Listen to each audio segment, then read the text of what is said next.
Hello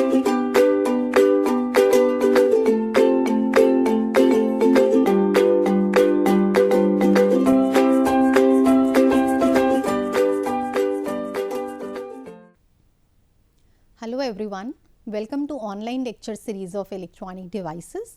The subject code is KEC 301. I am Dr. Sapna Katiyar, Professor in Electronics and Communication Engineering Department at ABES Institute of Technology, Ghaziabad.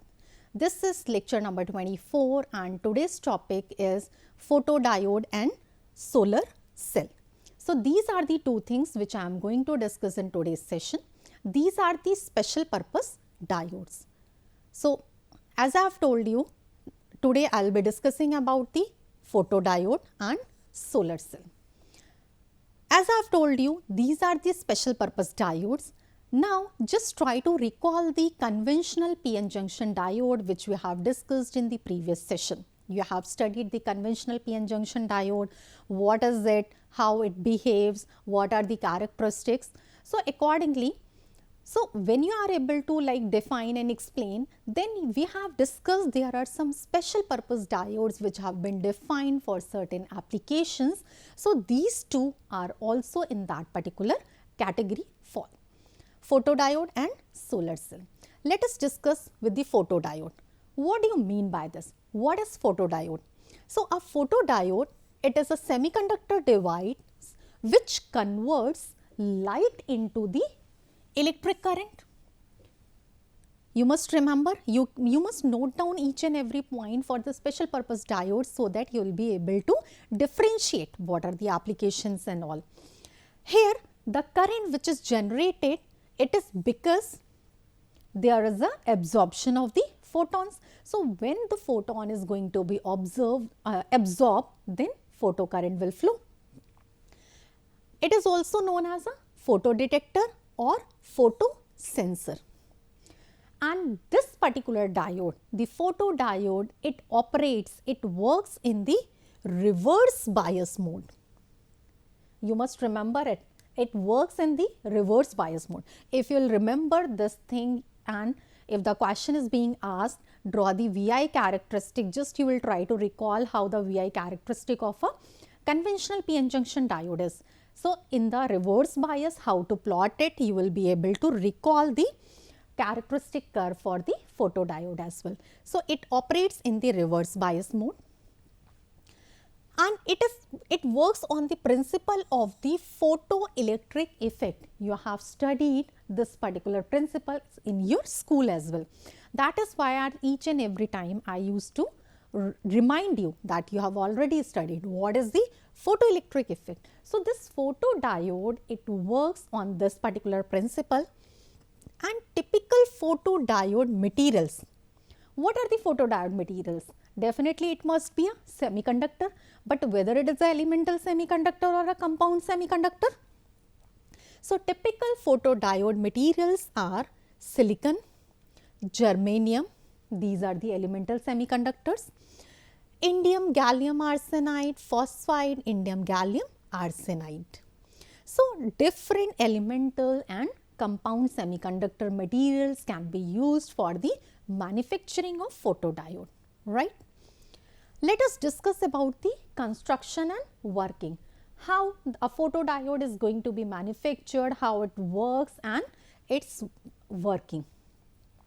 See, you can see over here, as I have told you, this is a special purpose diode, PN junction diode.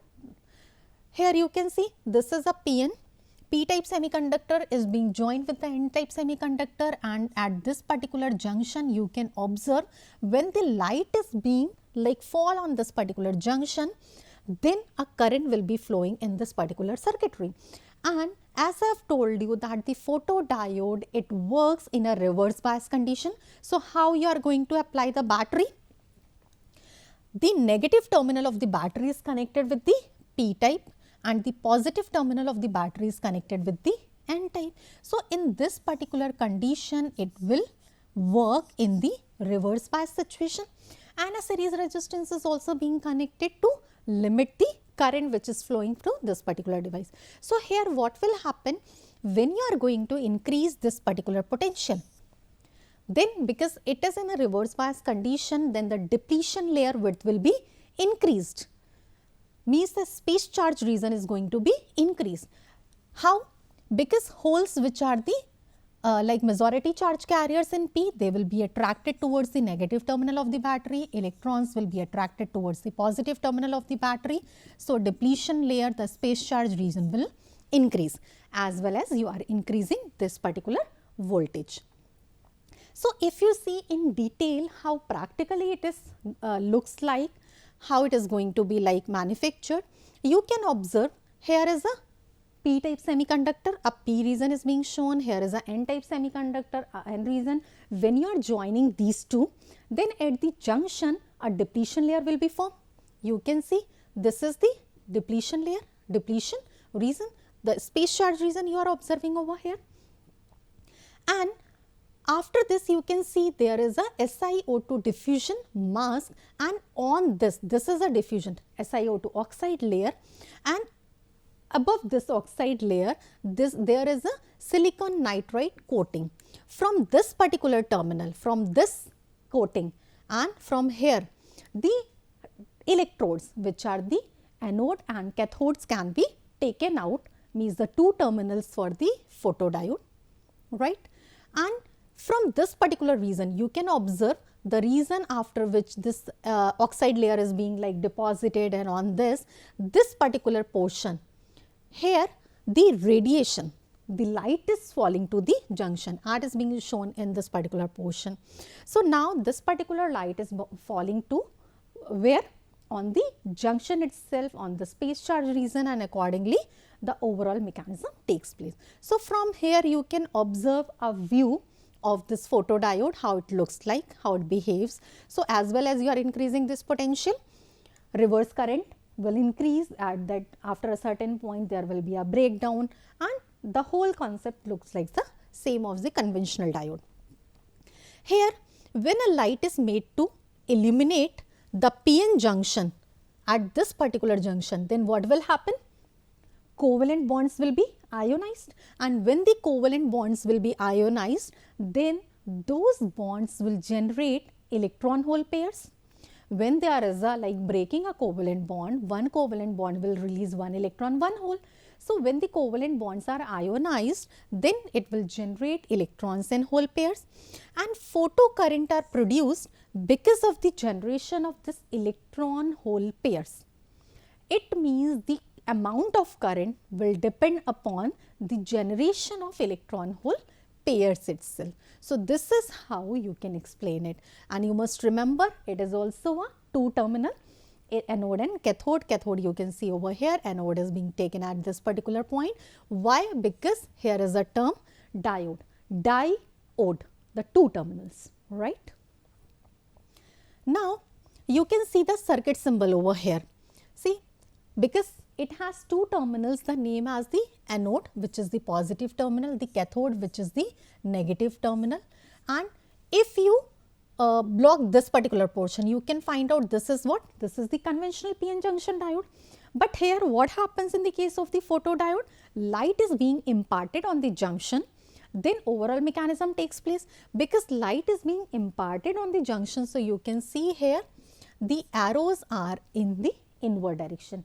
If you recall the LED symbol, LED emits light, so the arrow is in the outward. So, do not get confused in between the circuit symbol of the photodiode and the LED. In case of photodiode, light is imparted to the junction, and in case of LED, light is emitted. And in this particular type of photodiode, you can observe in the laboratories, this type of component it looks like. The smaller one, the cathode, the larger leg is the anode, the positive one. If you have to plot the VI characteristic, which is the voltage current characteristic, how to plot it?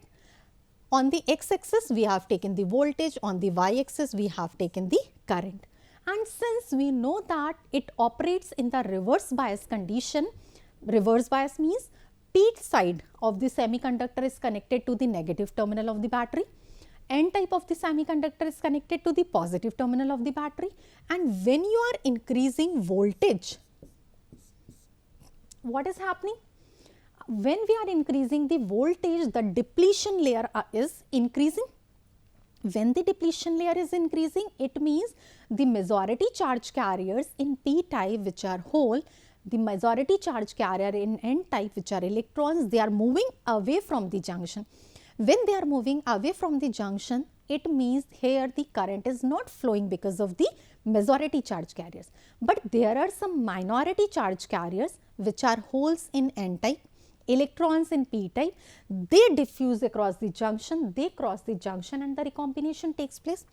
That is why initially a small amount of current flows, which is known as a leakage current, and you used to denote with the I naught, leakage current. And you can see when you are increasing the potential in the reverse bias, the current will increase. Initially a very small amount of current which flows, that is known as a dark current. When you are increasing the potential, current will increase. So, in this particular way, you can plot this characteristic curve. This is the VI characteristics of a photodiode. Now, there are three modes of operations. If you have to explain the modes of operations of the photodiode, there are three modes. And what are those three modes? You must remember, it works in the reverse bias condition. One situation at the 0 voltage when there is no application of the external battery. Second is when you are applying the reverse bias, and the third is the case when a higher reverse bias is being applied. So, the first mode is photovoltaic mode. Photovoltaic mode, this is also known as a zero bias mode. Why zero bias? Because no external reverse potential is provided to the device. It operates in a reverse bias and no external potential is applied, means no bias condition. And here minority carrier flow, it takes place when the device is exposed to the light. When the light is like bombarded on the device, and when or you can say when the device is exposed to the light, then minority charge carriers will flow, and because of that the current will flow. So, this is the first mode, which is the photovoltaic. Second is the photoconductive mode. What is this photoconductive mode? When reverse potential is applied to the device, some small reverse potential, then it behaves as a photoconductive device, and when you are increasing this potential, as I have told you, in the reverse bias the depletion width will increase, and you can observe with the change in reverse voltage, but this mode is very fast. Photoconductive mode, the operation in this particular mode is very fast. Now, the third mode of operation is the avalanche diode mode. What is this avalanche diode mode? It exists in high reverse bias condition. When the reverse bias potential is kept very high, then the type of mode in which a photodiode works, that is the avalanche diode mode. We have discussed the avalanche breakdown. Means if you keep increasing the reverse bias potential, what will happen? At a certain point there is a breakdown. Means initially a small amount of current will flow, but if you keep increasing the reverse potential, if you keep increasing, then after a certain point there is a sudden and very large amount of current will be flowing, and the particular voltage at which this happens, that is known as a avalanche breakdown. So, here avalanche diode mode, it exists in a high reverse bias condition and which permits multiplication, because avalanche breakdown, this is a multiplication operation. If one electron hole pair breaks, it releases 2, then again it releases 2, again it releases 2. So, in this particular manner, avalanche, it is also known as a avalanche multiplication process. And for this particular thing, photo produced electron hole pair, and because of which current flows in that particular device. So, these are the three modes of operations in which photodiode can operate, can work. You must remember, one is the photovoltaic, means no bias. Second is the photoconductive mode, a small reverse bias. Third is the avalanche diode mode, which is in the high reverse bias condition, right. Now, let us discuss about the advantages. Now, you remember what is photodiode, how you can differentiate it with the LED, how the circuit symbols looks like. If you have, if I am going to draw the two symbols, one is for LED, one is for photodiode, how you have to differentiate. Both look same, but in first case, in the case of the LED, arrow is outward. In the case of the photodiode, arrows are inward. So the advantages are low noise, low cost device. This is a very important benefit for any of the component which is going to be manufactured on the large scale.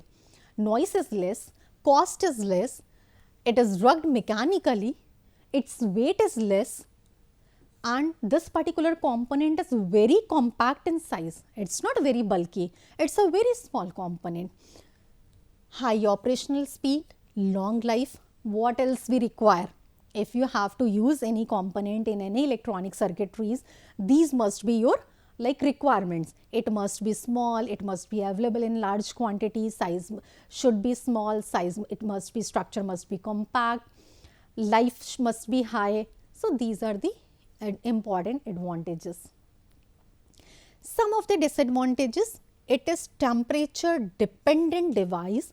That is why this is the major limitation of the photodiode, because if there is a variation in the temperature, accordingly the current is going to be vary. So that is not going to give you a very efficient output. And poor temperature stability, because its behavior vary with the temperature. So what the characteristic, what's the requirement we are because of which we are using in any applications. So it has a poor temperature stability, so it is not very much reliable to use any application which is very sensitive, where we require very accurate data and all. So these are the major limitations of the photodiode. Now let us discuss about the applications. Photodiodes are used in the counters. It can be used in the switching circuits, current will flow, will not flow. So in the case of the switching circuits, on and off. It is used in charge coupled devices, photoconductors, etc. In consumer electronic devices, in number of alarms like burglar alarm systems, in medical applications, etc. Many more applications also exist over there, but these are some of the important and some of the applications I have listed over here. So I hope now the photodiode, its construction, working, characteristics, advantages, limitations and applications are clear to you. Let us move on the another topic for today's session, which is the solar cell. If I am taking the name solar cell, what do you mean? You must be observing, oh, solar cell is being used, solar panels are used over there. So I have seen solar panel and that particular application. In some of the cases, solar panels, you can count a number of applications where you have seen the solar panels, and you used to read in your newspapers, magazines, so about these solar panels, how the efficiency works, how its cost and every factor. So solar cell, it is also a special purpose diode, means it also have two terminals, two electrodes, anode and cathode. And solar cell, it is also known as a photovoltaic cell. If somebody is going to ask you about the photovoltaic cell, means you will be able to tell what it is. Nothing but it is a solar cell. It is an electrical device which converts energy of light directly into the electricity by photovoltaic effect. You have seen solar panels are kept on the roof side and all, and it works in the daylight or in some proper environmental conditions. So what it does? It converts sunlight into the electricity. Then we used to store that particular thing, and in the unfavorable conditions that can be used. So solar cell, it converts, it is an electrical device which converts light into the electricity. And if you join number of individual solar cells, solar panel will be formed. So one solar panel consists of a number of solar cells which are arranged in the systematic pattern. See, solar cell is basically a PN junction diode, you know. This is a special purpose diode, and individual solar cells can be combined to form modules which are commonly known as solar panels. See, this point is very important. Selenium and silicons are the most widely used material. You must remember the material, which type of material or which materials are used in the formation or in the fabrication of solar cell. Selenium and silicon, because their efficiency is very good. Although some of the compound materials like gallium arsenide, indium arsenide and cadmium sulfides are used for the formation or manufacturing of solar cells. So, you can note down the important points which type of like material can be used over there, right. Three basic processes are involved when you would like to understand the overall concept of the solar cell. What are these three processes? One is generation, second is separation and third is collection. These are very interesting processes: generation, separation and collection. What do you mean by this? Generation means generation of electron hole pair, and this generation of electron hole pair is because of what? Because of light which is close to the junction. When this h nu, this is greater than the band gap. So, this is about the generation. If we talk about the generation, means we are talking about the electron hole pair generation. Second is the separation. So, see, separation means what? Separation of electrons and holes. Why? Because of the applied field of depletion region. Across the depletion region, electric field like used to set up, and because of this electric field depletion region, there is a separation of electrons and holes, and because of this, what will happen? Electrons will swap to n side and holes will swap toward p side. So, when electrons are sweeping, they are accumulating towards the n side, that side becomes more negative, and when holes are sweeping towards the another side, holes are having the positive charges. So, that side is being like observed as a positive one. So, electrons reaching at the n side, they are collected by the front contact. Holes reaching on the p side are collected by the back contacts. So, all the electrons and holes are collected through the contact, and it means, as I have told you, p side becomes positive and n side becomes negative, and which gives rise to the potential in between that two lines, two plates. So, it gives rise to the photovoltage. This is the actually phenomena of this. See, if you have to observe, you have a number of semiconductor materials, you have a number of materials, which particular material is suitable for the manufacturing of solar cell. How to identify? There are certain criteria for material which can be used as in a solar cell. Band gap must be in between 1 volt to 1.8 electron volt. It must have high optical absorption. It must have high electrical conductivity. Conductivity must be very high because it is going to convert the light into the electricity. Raw materials must be available in abundance.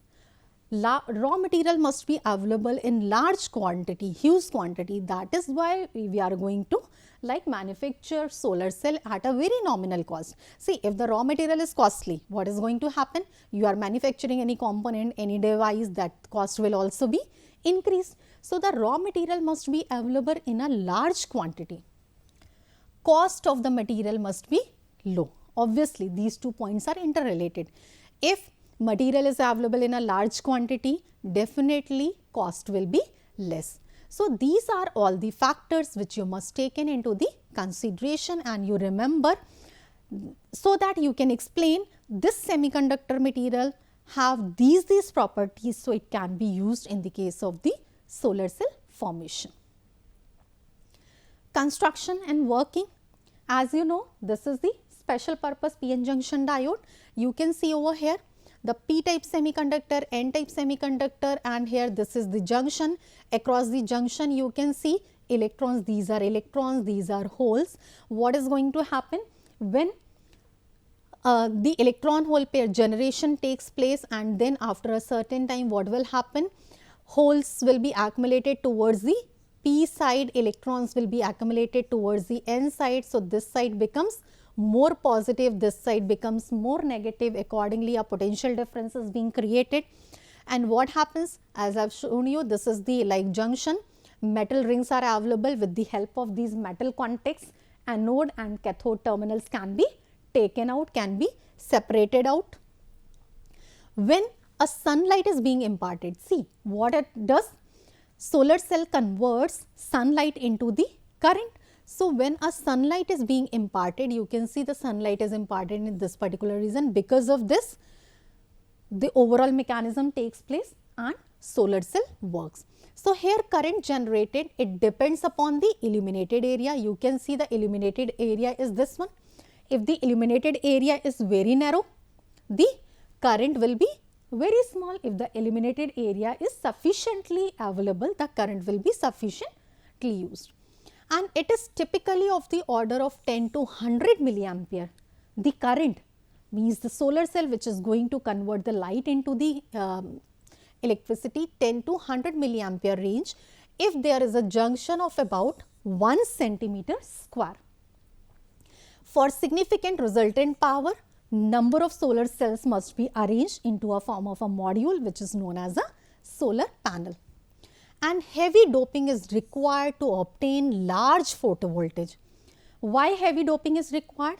Because when the doping will be high, these number of charge carriers, electrons and holes will be high, and when the number of charge carriers will be high, the large amount of current will be obtained from the solar cell. So, it must have high doping, right? VI characteristic, see voltage current characteristic, on the x axis voltage is being taken, on the y axis current is being taken. You can observe at this particular point the power is PM, this is the peak power. You can observe VOC open circuit voltage and ISC is the short circuit current. ISC in the case of the short circuit voltage is 0, in the case of the open circuit current is 0. There is an important factor, fill factor. What is this fill factor? You can calculate the power product of open circuit voltage and the short circuit, it gives you the ideal power. P is what? V into I. V is open circuit voltage, I is the short circuit current, and fill factor is the defined as the ratio of maximum useful power to the ideal power. Maximum useful power is what? Im into Vm, this Im into Vm, maximum useful power to the ideal power, and this is the ideal power. So, this is how you can calculate the fill factor. You must remember this formula as well. Now, let us some of the advantages. As I have told you, the life of solar cell is very long. It does not require any fuel. It is environmental friendly, no noise, no pollution, renewable energy, and no maintenance cost. You cannot say no maintenance, but the cost of the maintenance is very less. Disadvantages: cannot be used in the absence of light, high installation cost, low efficiency, and during unfavorable weather condition, the energy cannot be produced. If the environment is foggy, rainy, then current cannot be produced. So, applications in light meters, power calculators, wristwatches, spacecraft, used as a infrared detectors. In case of spacecraft also, number of solar panels are bounded on the body of the spacecraft. Thank you so much.